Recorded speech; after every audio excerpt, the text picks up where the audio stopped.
సాహితీ సన్మిత్రులకి స్వాగతం. ప్రముఖమైన కవివరేణ్యులు ప్రస్తుతం నామమాత్రంగా స్మరింపబడుతున్నటువంటి వారి గురించి మనం పరంపరగా చెప్పుకుంటున్నాం. అందులో భాగంగా మరొక మహానుభావుడి గురించి ప్రస్తావిస్తున్నాను విహంగ వీక్షణంగా. మనకి చాలామంది కవులు, ఆధునిక కవులు తాము రాసినటువంటి గేయాలని తామే స్వయంగా సభల్లో పాడుకోవడం ఆనవాయితీగా వచ్చిందని విన్నాం. ఎంతోమంది గానంతో సమ్మోహితుల్ని చేసి సాహిత్యం వైపు మళ్లించినటువంటి సంఘటనలు మనకి అనేకం కనపడతాయి. ఉప్పొంగిపోయింది గోదావరి, తాను తెప్పున్న ఎగసింది గోదావరి, కొండల్లో ఉరికింది కోనల్లో నిండింది, ఆకాశగంగతో హస్తాలు కలిపింది, శంఖాలు పూరించి కిన్నెరల మీటించి శంకరాభరణ రాగాలాపకంఠయై నరమానవుని పనులు సిరివి మొగ్గి వణికాయి, కరమెత్తి దీవించి కడలికే నడిచింది అనే పాట చాలా ప్రసిద్ధమైంది. ఒకప్పుడు ఉర్రూతలూగించింది. అనేకులు దీనికి నాట్యం కూడా చేసినట్టు మనకి ఆనవాళ్ళున్నాయి. ఈ పాట ఎవరు రాశారు అని ప్రశ్నిస్తే మాత్రం చాలామందికి సమాధానం తెలియదు. కొద్దిమందికి మాత్రమే తెలుసు. సన్నని స్త్రీ కంఠస్వరంతో అభినయం చేస్తూ అడవి బాపిరాజు గారు పాడితే వినడం ఒక భాగ్యంగా ఆ రోజుల్లో సాహితీ ప్రియులు భావించేవారట. బాపిరాజు గారు, అడవి బాపిరాజు గారు బహుముఖ ప్రజ్ఞావంతులు. కవిత్వము, నవల, వ్యాసము, శిల్పము, చిత్రకళ, గానం, నాట్యం మొదలైన కళలలో పరిణితమైన పాండిత్యం ఉంది వీరికి. నారాయణరావు, హిమబిందు, తుఫాను, కోణంగి, గోన గన్నారెడ్డి, అడవి శాంతిశ్రీ నవలలు చాలా స్థిరమైన కీర్తిని వారికి ఆపాదించినాయి. పాఠ్య గ్రంథాలుగా కూడా వారి నవలలు రూపొందించబడ్డాయి. బాపిరాజు గారి కావ్యాల కన్నా, వృత్తము ఛందస్సు కన్నా గేయ రచనలే ఎక్కువ అని చెప్పాలి. గేయాలే ఎక్కువ ప్రసిద్ధాన్ని పొందాయి. తొలకరి, గోధూళి, శశికళ, అంజలి, చిగురుటాకులు, జ్యోతి, దీపమాల, శిల్పబాల, సుషుమా చంద్రికలు మొదలైనవి కాకుండా బాపిరాజు గారి వచనాలు, గడ్డిపూల బళ్ళెం అనే వచన కవితా సంపుటాలు కూడా వీరు రచించిన వాటిలో ఉన్నాయి. ఇటీవల బాపిరాజు గారి సమగ్ర కవిత్వ సంపుటాలు తిరిగి ప్రచురింపబడ్డాయి, అందుబాటులో ఉన్నాయి కూడా. బాపిరాజు గారిపై పరిశోధనలు చేసిన వారు కూడా ఉన్నారు. వారే పుస్తకంగా ప్రచురించారు. ఇతర భావకవుల్లాగా ఊహా ప్రేయసి బాపిరాజు గారికి కూడా ఉన్నది. శశికళ అనే ప్రేయసి ఉంది.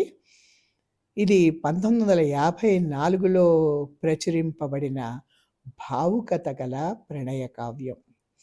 చిత్రరూపము రంగు శశికళ, శిల్ప కౌశల్యము శశికళ, చిత్రకారుని కుంచె శశికళ, శిల్పి చేతులు ఉలియే శశికళ, కావ్యనాయిక నాకు శశికళ, కావ్య రసమున స్థాయి శశికళ, కావ్య వ్యంగ్యము రీతి శశికళ, కావ్యమే నా గీతి శశికళయే అని తన ప్రాణసఖి సుందర స్వరూపాన్ని అనేక రకాలుగా చిత్రీకరించారు. తన గురువైన కూల్డ్రే చిన్నతనాన్నే శశికళాదేవిని మలిచారని, ఆ ప్రభావం తన మీద ఉన్నదని, తను కవి, గాయకుడు, చిత్రకారుడు, ఈ త్రివేణి సంగమ సంజాత శశికళాదేవి అని, ఈమె తాంత్రిక చంద్రకళ కాదు, బ్రహ్మానంద స్వరూపిణి, రసానంద స్వరూపిణి అని బాపిరాజు గారు స్పష్టంగా తెలియజేశారు. ఇంతకు ముందరే, అంటే ఇది పాశ్చాత్య సాహిత్య ప్రభావంతో వచ్చిందని ఆయనే చెప్పుకున్నారు. 3000 ఏళ్ల కిందట ఎండిమియాన్ అనే గ్రీకు దేశపు గోపాలుడు అజంతా లోయలో ఒంటరిగా నిద్రిస్తుంటే ఒక అపురూపమైన సౌందర్య రాశి వచ్చి అతనిపై వాలుతుంది. కలలో తన మీద వాలిన సుందరి శశికళ. ఆ శశికళను ఆరాధించాడు ఎండిమియాన్. ఆ ఎండిమియానే ఈ బాపిరాజు అని తెలియచేశారు పరిశోధకులు. కొన్ని వేల సంవత్సరాలు విప్రలంభం అనుభవించిన బాపిరాజు మరల ప్రేయసి కోసం అన్వేషణ చేసి వెన్నెల బాల శశికళామూర్తిని కనుగొన్నారు. బాపిరాజు ఆవిడతో ఆడారు, పాడారు, మాటలాడారు. కన్నులు కానని రూపం పిలిచి, కౌగిలి కందని భావం తలచి, తెరవైపున నా చేతులు మోర్చి, అరమూతలు నా తరగని కలలై, చీల్చిన చిరగని తెర యువతలని, చేరగరాని నీవవతలనే తెరవున్నాది బాల, తెరవున్నాది మరిచిపోవకే బాల, మరిచిపోవకే. అరచి అరచి పిలవలేను, తరచి తరచి వెదకలేను, అదుముకున్న నీ తలుపులు చిదిమిరాల్చు నా హృదయము, వీడలేను ఏరలేను రేఖలన్నీ, ఏరలేను పుప్పొడిని మరిచిపోవకే. ఎంత అద్భుతమైన భావ పరంపర మనకి ఈ వాక్యాల్లో తెలుస్తుంది కదా. బాపిరాజు గారు సంగీత నాట్య ప్రియులు కాబట్టి శశికళని మేల్కొల్పడానికి ఆనంద భైరవిలో పాడారు. తన రాణి కనుబొమ్మల నాటరాగాన్ని ఆలపించాయంటారు. తన గళం నుంచి కరహర ప్రియ వెలువడిందట. శశికళ ఒక నర్తకిలాగా నృత్య విలాసాన్ని ప్రకటించింది. ఖండిత, వాసవ సజ్జిక మొదలైన అష్టవిధ నాయకుల హావభావాల్ని కంటి నవ్వులోనే ప్రదర్శించింది.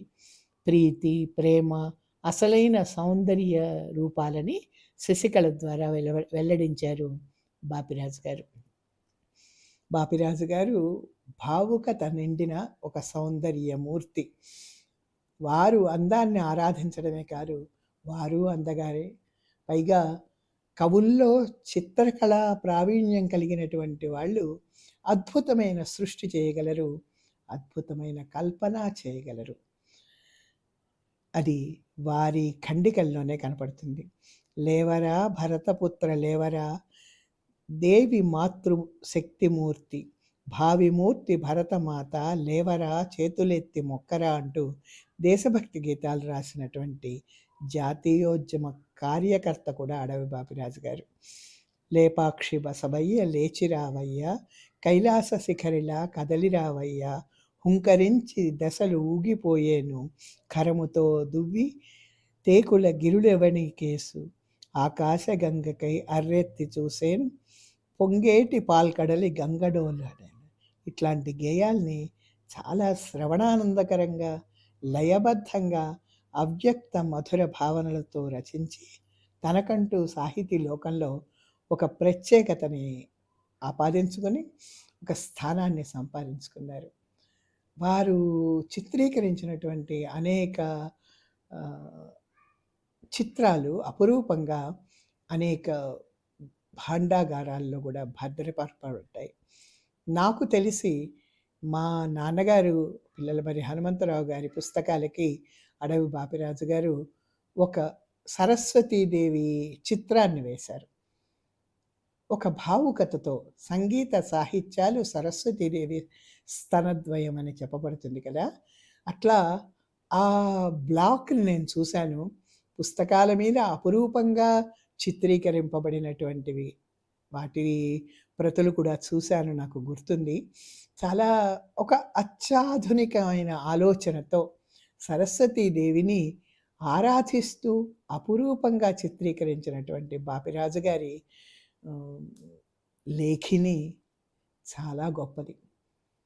అడవి బాపిరాజు గారి గురించి మరికొన్ని విశేషాలు చెప్పుకోవాలంటే గనక ప్రత్యేకంగా మనం పేర్కొనదగినటువంటి 2 గీతాల గురించి చెప్పుకోవాలి. ఇవి చాలా అరుదైనవి, అపురూపమైనవి. అవేంటంటే, కొండోడోరి చెరువుల కాడ సేసిరి ముగ్గురు ఎగసాయం, ఒకడికి కాడీ లేదు 2 దూడా లేదు, కాడి దూడ లేనెగసాయం పండెను 3 పంటాలొకటి వడ్లు లేవు 2 గడ్డి లేదు.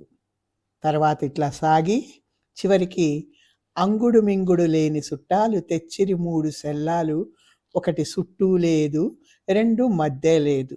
దీని భావము తెలియమురా అనేటువంటి జానపద గేయాన్ని, ఈ అపురూపమైన జానపద గేయాన్ని అడవి బాపిరాజు గారు సేకరించి 1940లో ప్రకటించారు. ఆయన అనేక సభల్లో పాడేవాళ్ళట. దానికి బాణీ కట్టి వింజమూరి సీత అనసూయ ప్రచారంలో కూడా తీసుకొచ్చారు. దీనికి ఒక ఆధ్యాత్మిక చింతనని జోడించి బాపిరాజు గారు తెలియచేశారని తెలుస్తోంది. ఈ సృష్టి స్థితి లయకారకులైన త్రిమూర్తులు చేసిన సృష్టి వ్యవసాయం ఇందులో భావం. చమత్కారం ఏంటంటే సత్వము, రజము, తమస్సు, వడ్లు గడ్డి లేని స్థితి. విశాఖపట్నం సంతలో అంటే ఔన్నత్యపు శాఖలు లేని సంసారం. ప్రపంచపు మూలాన్ని ఎవరు ఆలోచించరు.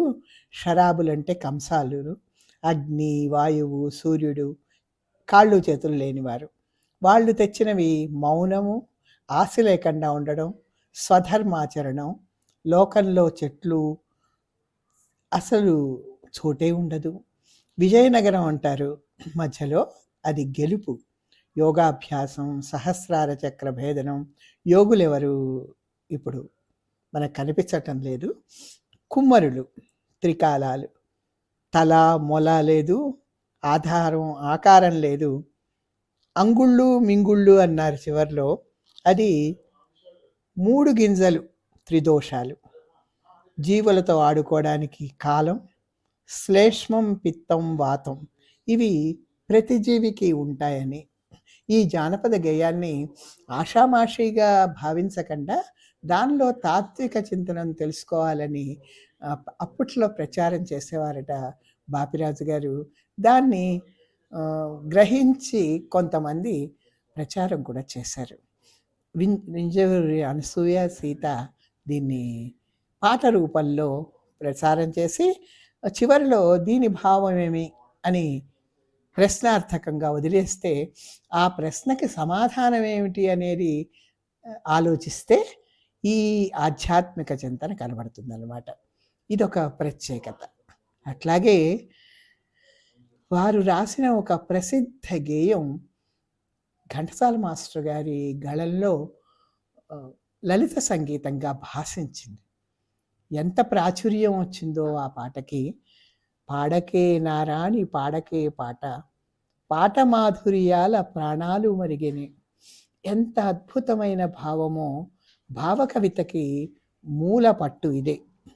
సుడి చుట్టు గీతాల సురిగిపోనీయకే అని, కల్హార ముకుళములని, ప్రణయపద మంత్రాలని, శృతిలేని నా చతుర గీతాలకు, గతిరాని పాతాలకు అతుల నృత్యం అటే. ఇట్లా మంచి మంచి మాటలని, కవితా భావాన్ని అడవి బాపిరాజు గారు మనకి అమూల్యంగా అందించారు. మనకి ప్రచారంలో ఉన్నటువంటి ఘంటసాల మాస్టర్ గారి పాట అనుకోండి ఇది. మీ అందరికీ తెలిసిందే. పాటలు, ఆటలు, మాటలు ఇవన్నీ కూడా కవులని ఉత్తేజపరుస్తాయి, సాహితీ ప్రియుల్ని అలరిస్తాయి. అవన్నిటినీ కూడా తనలో లీనం చేసుకొని అడవి బాపిరాజు గారు చాలా అద్భుతమైన కవిగా, లేఖకుడిగా, పాఠకుడిగా ప్రసిద్ధి పొందారు. వారి వంశంలో చాలామంది సాహితీ పిపాసులు ఉన్నారు. అనేకులు ఆ బాటలో ప్రయాణం చేశారు. ఎంతమందికో మార్గదర్శకులయ్యారు. ఊహా ప్రేయస్సుని చిత్రీకరించుకొని అద్భుతమైన గేయ రచన చేసినటువంటి మహానుభావుల్లో ప్రత్యేకంగా చెప్పుకోవాల్సింది అడవి బాపిరాజు గారిని. సూక్ష్మంగా చెప్పాను, వివరించాను. విన్నందుకు ధన్యవాదాలు.